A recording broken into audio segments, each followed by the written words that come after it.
ಎಲ್ರಿಗೂ ನಮಸ್ಕಾರ. ನಾನು ಅಡ್ವೊಕೇಟ್ ಸಂಧ್ಯಾ ಗೌಡ. ನಾನಿವತ್ತು ದತ್ತು ಹೋದ ಮಗ ಅಂದರೆ ದತ್ತು ಕೊಟ್ಟ ಮೇಲೆ ದತ್ತು ಪುತ್ರನ ಅಥವಾ ದತ್ತು ಪುತ್ರಿಯ ಆಸ್ತಿಯ ಹಕ್ಕಿಗೆ ಸಂಬಂಧಿಸಿದಂತೆ ಯಾವ ರೀತಿಯಲ್ಲಿ ಆಸ್ತಿಯ ಹಕ್ಕು ಪ್ರಾಪ್ತವಾಗುತ್ತೆ ಅನ್ನೋದನ್ನು ಈ ವಿಡಿಯೋದಲ್ಲಿ ತಿಳಿಸ್ತಾ ಇದ್ದೀನಿ. ವಿಡಿಯೋ ನೋಡೋದಕ್ಕೂ ಮೊದಲು ಸಬ್ಸ್ಕ್ರೈಬ್ ಮಾಡಿಕೊಂಡು ವಿಡಿಯೋನ ನೋಡಿ. ನನ್ನ ಹೊಸ ವಿಡಿಯೋಸ್ ಬಂದಾಗ ನೋಟಿಫಿಕೇಷನ್ ಬರುತ್ತೆ. ಕಾನೂನು ಸಂಬಂಧಿತ ಇನ್ನೂ ಹೆಚ್ಚಿನ ಮಾಹಿತಿಗಾಗಿ ಅಥವಾ ಫರ್ದರ್ ಕ್ಲಾರಿಫಿಕೇಷನ್ಗೆ ಕಾಲ್ ಮಾಡಬಹುದು. ಬಟ್ ಕನ್ಸಲ್ಟೇಷನ್ ಫೀಸ್ ಇರುತ್ತೆ, ನೆನಪಿರಲಿ ಅಂತ ಹೇಳ್ತಾ ವಿಡಿಯೋನ ಸ್ಟಾರ್ಟ್ ಮಾಡ್ತಾ ಇದ್ದೀನಿ. ದತ್ತು ಪ್ರಕ್ರಿಯೆಗೆ ಸಂಬಂಧಿಸಿದಂತೆ ಈಗಾಗಲೇ ಒಂದು ವಿಡಿಯೋವನ್ನು ಮಾಡಿ ಹಾಕಿದ್ದೀನಿ. ಯಾವಾಗ ದತ್ತು ತೆಗೆದುಕೊಳ್ಬಹುದು, ದತ್ತು ತೆಗೆದುಕೊಳ್ಳುವಂತಹ ಸಂದರ್ಭದಲ್ಲಿ ಏನೆಲ್ಲ ವಿಷಯವನ್ನು ತಿಳಿದುಕೊಂಡಿರಬೇಕು ಎಲ್ಲವನ್ನ ಕೂಡ ಆ ವಿಡಿಯೋದಲ್ಲಿ ತಿಳಿಸಿದ್ದೀನಿ. Hindu Adoption and Maintenance Act 1956 Kannada explanation ಅಂತ ಹಾಕಿದ್ದೀನಿ. ವಿಡಿಯೋ ನೋಡಬೇಕು ಅಂತಿದ್ರೆ ನೋಡ್ಬೋದು. ಈಗ ಒಂದು ಮಗು ದತ್ತು ಅಂತ ಹೋದರೆ ಹುಟ್ಟಿದ ಮನೆಯ ಲೀಗಲ್ ರೈಟ್ಸ್ಗಳನ್ನು ಕಳೆದುಕೊಳ್ಳುತ್ತೆ. ಆ ಮಗುವಿಗೆ ದತ್ತು ಹೋಗುವುದಕ್ಕಿಂತ ಮೊದಲೇ ದಾನಪತ್ರದ ಮೂಲಕ ಆಸ್ತಿ ವರ್ಗಾವಣೆ ಆಗಿದ್ರೆ ಅಥವಾ ಮಗುವಿನ ಹೆಸರಿನಲ್ಲಿ ಆಸ್ತಿ ಖರೀದಿ ಆಗಿದ್ರೆ ಮೈನರ್ ಗಾರ್ಡಿಯನ್ ಆಗಿ ಬೇರೆಯವರು ನೇಮಕ ಆಗಿರ್ತಾರೆ. ಬಟ್ ಸಂಪೂರ್ಣ ಹಕ್ಕುದಾರ ಮಗುನೇ ಆಗಿರುತ್ತೆ. ಸೊ ಮಗು ದತ್ತು ಹೋಗುವಾಗ ತನ್ನ ಸಂಪೂರ್ಣ ಹಕ್ಕಿನ ಪ್ರಾಪರ್ಟಿ ಜೊತೆಯಲ್ಲೇ ದತ್ತು ಹೋಗುತ್ತೆ.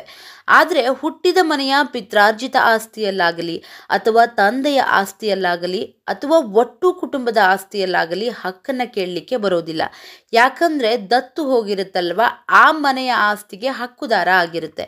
ಹುಟ್ಟಿದ ಮನೆಯ ಆಸ್ತಿಯ ಹಕ್ಕನ್ನು ಕಳೆದುಕೊಂಡು ದತ್ತು ಹೋದ ಮನೆಯ ಆಸ್ತಿಯ ಹಕ್ಕುದಾರನಾಗಿ ಬದಲಾಗಿರುತ್ತೆ. ದತ್ತು ಕೊಟ್ಟಿರುವಂತಹ ಮಗು ದೊಡ್ಡವನಾದ ಮೇಲೆ ದತ್ತು ಹೋದ ಮನೆಯ ಆಸ್ತಿಯಲ್ಲಿ ಪಾಲುದಾರನಾಗಿ ಹಕ್ಕನ್ನು ಪಡೆದಿರ್ತಾನೆ, ಆಸ್ತಿಯನ್ನು ಅನುಭವಿಸ್ತಾ ಇರ್ತಾನೆ. ಹಾಗೆ ಸ್ವಂತ ತಂದೆಯ ಆಸ್ತಿ ತುಂಬಾನೇ ಇರುತ್ತೆ. ತಂದೆಯ ಮರಣದ ನಂತರ ಉಳಿದ ಮಕ್ಕಳೆಲ್ಲ ಸೇರಿ ಆಸ್ತಿ ಹಂಚಿಕೆಯ ಮಾತುಕತೆಯನ್ನು ನಡೆಸ್ತಾ ಇರ್ತಾರೆ. ಆಗ ದತ್ತು ಕೊಟ್ಟ ಮಗ ತನಗೂ ಸ್ವಂತ ತಂದೆಯ ಆಸ್ತಿಯಲ್ಲಿ ಪಾಲು ಬೇಕು ಅಂತ ಕೇಳ್ತಾನೆ. ಕೊಡದಿದ್ರೆ ನ್ಯಾಯಾಲಯದ ಮೂಲಕ ಪಡೆದುಕೊಳ್ತೀನಿ ಅಂತ ಹೇಳ್ತಾನೆ. ಅದು ಸಾಧ್ಯನಾ? ಖಂಡಿತ ಸಾಧ್ಯ ಇಲ್ಲ. ದತ್ತು ಹೋದ ಮಗ ಸ್ವಂತ ತಂದೆಯ ಆಸ್ತಿಯಲ್ಲಿ ಅಥವಾ ಅಲ್ಲಿನ ಪಿತ್ರಾರ್ಜಿತ ಆಸ್ತಿಯಲ್ಲಿ ತನ್ನ ಹಕ್ಕನ್ನು ಕಳೆದುಕೊಂಡು ದತ್ತು ಹೋದ ಕುಟುಂಬದ ಆಸ್ತಿಯಲ್ಲಿ ಹಕ್ಕನ್ನು ಪಡೆದಿರ್ತಾನೆ. ಸೊ ಕಾನೂನಿನ ಪ್ರಕಾರ section 12 of Hindu Adoption and Maintenance ಆ್ಯಕ್ಟ್ನಲ್ಲಿ ತಿಳಿಸಿರುವಂತೆ ದತ್ತು ಹೋಗುವುದಕ್ಕಿಂತ ಮೊದಲೇ ಪ್ರಾಪ್ತವಾದ ಆಸ್ತಿಯ ಹೊರತುಪಡಿಸಿ ಉಳಿದ ಯಾವುದೇ ಆಸ್ತಿಯಲ್ಲೂ ಆಗಿರಬಹುದು, ಅಂದರೆ ಸ್ವಂತ ತಂದೆಯ ಅಥವಾ ಪಿತ್ರಾರ್ಜಿತ ಆಸ್ತಿಯಲ್ಲಿ ಹಕ್ಕನ್ನು ಪಡೆಯೋದಕ್ಕೆ ಬರೋದಿಲ್ಲ. ಈಗ ಸ್ವಂತ ತಂದೆಯ ಕುಟುಂಬದಿಂದ ಅವರೇ ಪ್ರೀತಿಯಿಂದ ದತ್ತು ಹೋಗಿರುವಂತಹ ಮಗುವಿಗೆ ಆಸ್ತಿ ಕೊಡೋದು ಬೇರೆ, ಅದು ಪ್ರೀತಿಯಿಂದ ಕೊಟ್ಟಿದ್ದಾರೆ ಅಂತ ಆಗುತ್ತೆ. ಆದರೆ ಹಕ್ಕನ್ನು ಸಾಧಿಸಿ ಪಡೆದುಕೊಳ್ತೀನಿ ಅಂತ ಹೇಳಿದ್ರೆ ಅದು ಬರೋದಿಲ್ಲ. ತುಂಬಾ ಜನಕ್ಕೆ ಗೊಂದಲ ಇರುತ್ತೆ. ಪಿತ್ರಾರ್ಜಿತ ಆಸ್ತಿಯಲ್ಲಿ ಒಂದು ಮಗುವಿಗೆ ಹುಟ್ಟಿದ ತಕ್ಷಣ ಹಕ್ಕು ಪ್ರಾಪ್ತವಾಗಿರುತ್ತೆ. ಸೊ ಆ ಹಕ್ಕಿನ ಜೊತೆಗೆ ದತ್ತು ಹೋಗಲ್ವಾ ಅಂಥೇಳಿ. ಖಂಡಿತ ಇಲ್ಲ, ಹಕ್ಕು ಬರುತ್ತೆ. ಆದರೆ ಅಬ್ಸಲ್ಯೂಟ್ ಓನರ್ಶಿಪ್ ಬಂದಿರಲ್ಲ. ಓನರ್ಶಿಪ್ ಬರೋದ್ರೊಳಗೇನೆ ದತ್ತು ಹೋಗಿರೋದ್ರಿಂದ ಇಲ್ಲಿಯ ಹಕ್ಕನ್ನು ಕಳೆದುಕೊಳ್ತಾನೆ, ಅಂದರೆ ಸ್ವಂತ ತಂದೆಯ ಕುಟುಂಬದ ಹಕ್ಕನ್ನು ಕಳೆದುಕೊಳ್ತಾನೆ.